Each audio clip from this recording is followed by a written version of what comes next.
Lengua y Comunicación presenta La Metamorfosis de Franz Kafka, Alianza Editorial, narrado por Cristian Silvana Mieres Pichardo. Capítulo 2, parte 4. Hasta la caída de la tarde, no se despertó Gregorio de su profundo sueño, similar a una pérdida de conocimiento. Seguramente no se hubiese despertado mucho más tarde, aún sin ser molestado, porque se sentía suficientemente repuesto y descansado.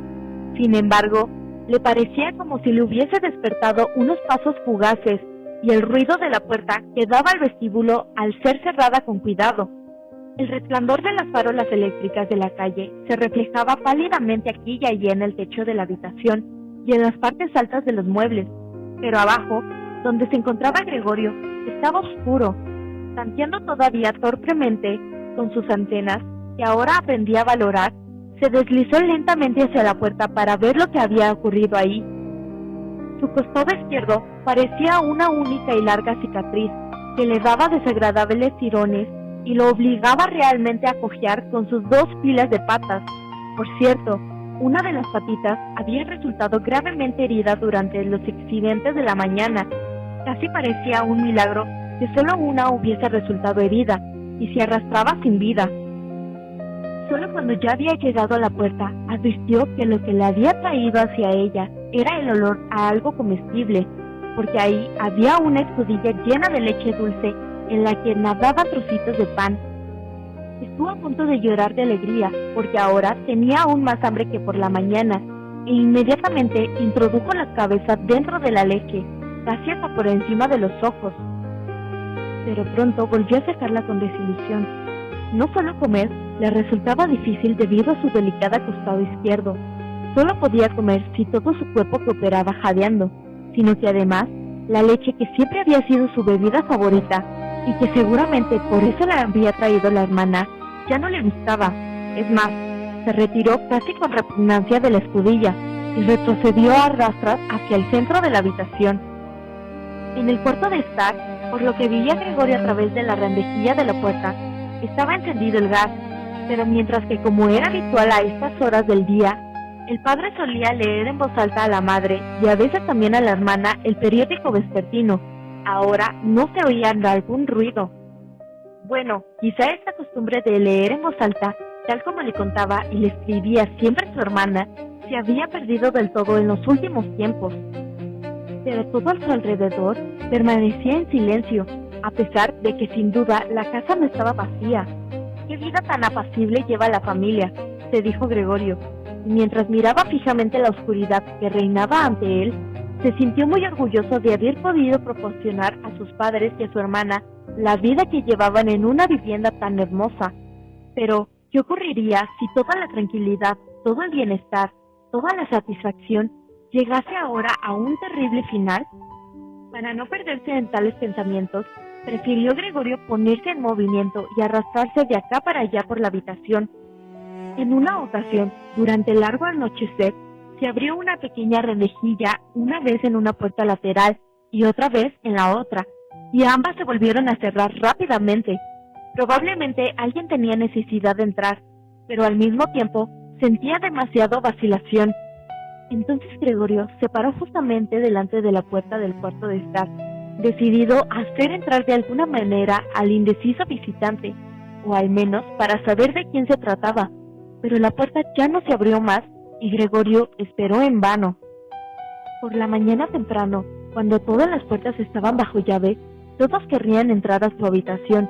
Ahora que había abierto una puerta y que las demás habían sido abiertas sin duda durante el día, no veía a nadie, y además, ahora las llaves estaban metidas en las cerraduras desde afuera. Muy tarde, ya de noche, se apagó la luz en el cuarto de estar, y entonces fue fácil comprobar que los padres y la hermana habían permanecido despiertos todo ese tiempo, porque tal y como se podía oír perfectamente, se retiraban de puntillas los tres juntos en ese momento. Así pues, hasta la mañana siguiente no entraría nadie más en la habitación de Gregorio. Disponía de mucho tiempo para pensar, sin que nadie lo molestase, sobre cómo debía organizar de nuevo su vida. Pero la habitación de techos altos y que daba la impresión de estar vacía, en la cual estaba obligado a permanecer tumbado en el suelo, lo asustaba sin que pudiera descubrir cuál era la causa, puesto que era la habitación que ocupaba desde hace 5 años, y con un giro medio inconsciente, y no sin una cierta vergüenza, se apresuró a meterse bajo el canape, en donde a pesar de que su caparazón era algo estrujado, y a pesar de que ya no podía levantar la cabeza, se sintió muy pronto cómodo y solamente lamentó que su cuerpo fuese demasiado ancho para poder desaparecer por completo debajo del canape. Allí permaneció durante toda la noche, que pasó en parte inmerso en un semisueño, del que una y otra vez lo despertaba el hambre con un sobresalto, y en parte entre preocupaciones y confusas esperanzas que lo llevaban a la consecuencia de que de momento debía comportarse con calma y con la ayuda de una gran paciencia y de una gran consideración por parte de la familia, tendría que hacer soportables las molestias que Gregorio, en su estado actual, no podía evitar producirles. Ya muy de mañana, era todavía casi de noche. Tuvo Gregorio la oportunidad de poner a prueba las decisiones que acababa de tomar, porque la hermana, casi vestida del todo, abrió la puerta desde el vestíbulo y miró con expectación hacia adentro. No lo encontró enseguida, pero cuando lo descubrió debajo del canape, ¡Dios mío! Tenía que estar en alguna parte, no podía haber volado. Se asustó tanto que sin poder dominarse volvió a cerrar la puerta desde fuera, pero como si se arrepintiese de su comportamiento, inmediatamente la abrió de nuevo y de puntillas, como si se tratase de un enfermo grave o de un extraño. Gregorio había adelantado la cabeza casi hasta el borde del canape y la observaba. Se daría cuenta de que había dejado la leche, y no por falta de hambre, y le traería otra comida más adecuada. Si no caía en cuenta por sí misma, Gregorio preferiría morir de hambre antes que llamarle la atención sobre esto. A pesar de que sentía unos enormes deseos de salir debajo del canape, arrojarse a los pies de la hermana y rogarle que le trajese algo bueno de comer, pero la hermana preparó con sorpresa en la escudilla llena, a cuyo alrededor se había vertido un poco de leche, y la levantó del suelo, aunque no lo hizo directamente con las manos, sino con un trapo, y se la llevó. Gregorio tenía mucha curiosidad por saber lo que la traería en su lugar, e hizo al respecto la más diversa conjetura, pero nunca hubiese podido adivinar lo que la bondad de la hermana iba realmente a hacer. Para poner a prueba su gusto, le trajo muchas cosas para elegir, todas ellas extendidas sobre un viejo periódico. Había verduras pasadas medio podridas, huesos de la cena, rodeados de una salsa blanca que se había endurecido, algunas uvas, pasas y almendras, un queso que hacía 2 días Gregorio había calificado como incomible, un trozo de pan, otro trozo de pan untado con mantequilla, y otro trozo de pan untado con mantequilla y sal. Además, añadió a todo esto la escudilla que a partir de ahora probablemente está destinada a Gregorio, en la cual había echado agua. Y por delicadeza, como sabía que Gregorio nunca comería delante de ella, se retiró rápidamente e incluso echó la llave, para que Gregorio se diese cuenta de que podía ponerse todo lo cómodo que desease. Las patitas de Gregorio zumbaban cuando se acercaba el momento de comer. Por cierto, sus heridas ya debían estar curadas del todo, porque ya no notaba molestia alguna. Se asombró y pensó en cómo, hacía más de un mes, se había cortado un poco un dedo, y esa herida, todavía anteayer, le dolía bastante. ¿Tendré ahora menos sensibilidad?, pensó, y ya chupaba con voracidad el queso, que fue lo que más fuertemente e inmediato lo atrajo de todo. Sucesivamente, a toda velocidad, y con los ojos llenos de lágrimas de alegría, devoró el queso, las verduras y la salsa. Los alimentos frescos, por el contrario, no le gustaban, ni siquiera podía soportar su olor, e incluso alejó un poco las cosas que quería comer. Ya hacía tiempo que había terminado, y permanecía tumbado perezosamente en el mismo sitio, cuando la hermana, como señal de que debía retirarse, giró lentamente la llave. Esto lo asustó, a pesar de que ya dormitaba, y se apresuró a despojarse bajo el canape, pero le costó una gran fuerza de voluntad permanecer debajo del canape, aún el breve tiempo en el que la hermana estuvo en la habitación, porque a causa de la abundante comida, el vientre se había redondado un poco y apenas podía respirar en el reducido espacio. Entre pequeños ataques de asfixia, veía con ojos un poco saltones cómo la hermana, que nada imaginaba de esto, no solamente barría con su escoba los restos, sino también los alimentos que Gregorio ni siquiera había tocado, como si estos ya no se pudiesen utilizar, y como una lo tiraba todo precisamente a un cubo que cerró con una tapa de madera, después de lo cual se lo llevó todo. Apenas se había dado la vuelta cuando Gregorio salía ya debajo del canape, se estiraba y se inflaba.